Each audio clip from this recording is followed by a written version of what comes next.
Hey, welcome to the most boring 5 minutes of dog training that you may ever see.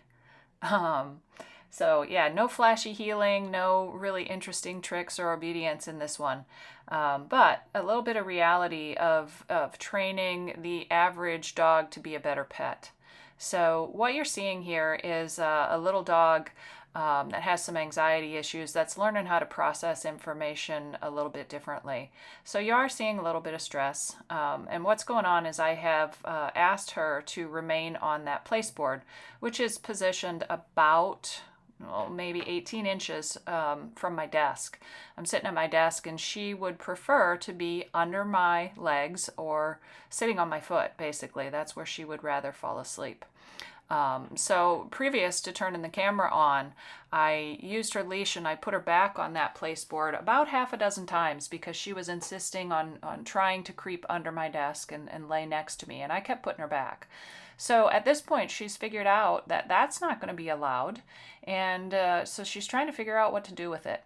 And I've also exercised her. We had some training sessions already at this point, so she's tired. You'll see her kind of wobbling a little bit, but she continues to fight it. She fights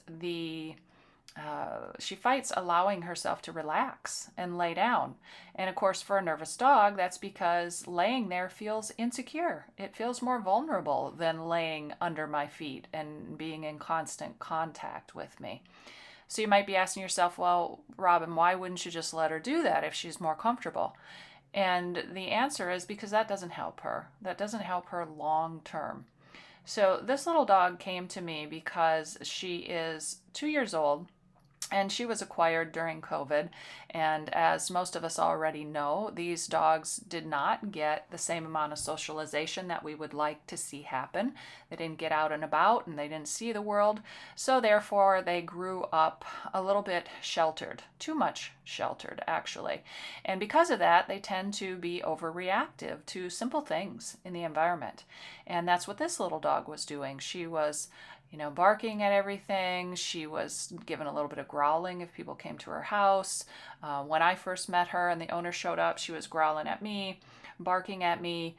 But her body language suggested it was all based in fear. She was backing up to the end of the leash. She was not charging forward. She continued to go under the owner's legs. She frequently jumped up on the owner to try to, get some support. And the classic mistake, the owner was petting her to try to comfort her, which basically reinforces the very behavior we don't want. So what I'm doing as I train her, yes, we're doing obedience and we're getting out and we're practicing in the environment and that kind of thing. But what I'm doing right now is, in this particular situation, I'm teaching her how to self-calm and how to figure out some things for herself to problem solve, okay? And that's why you see her fight a little bit with the fatigue, but you'll see as she starts to accept it, eventually I suspect she's going to relax. I just don't know how long it's going to take. It is not beneficial for me to intervene at this point, because the whole point of this exercise is simply to teach the dog that she can solve her own problems, that she can let her guard down, that she can relax, and the sky won't fall today. And once she begins to learn this, we can apply similar situations. We can generalize, and we can go out in the world and we can start to do it as well. But if we can't do it within the home, if we can't get her comfortable being 2 feet away from me, removing the security blanket of me and being in physical contact with me, if she can't do it here, there's no way she's going to adapt and do that as we start to go out in the world. So that's what I'm pressing the issue today. It's very calm. There's no talking. There was literally nothing going on except me sitting there holding the camera, watching her process this. And that's why I am showing this to you today, because you may need to do this with your dog. And here we go. We see the weakening. We see the lay down and the acceptance of her situation. And at this point, I stopped videoing. And what I did, for those of you that are curious, is I let her sit there for about another 5 minutes, and she took a very brief nap. And then we got up and we went for a walk.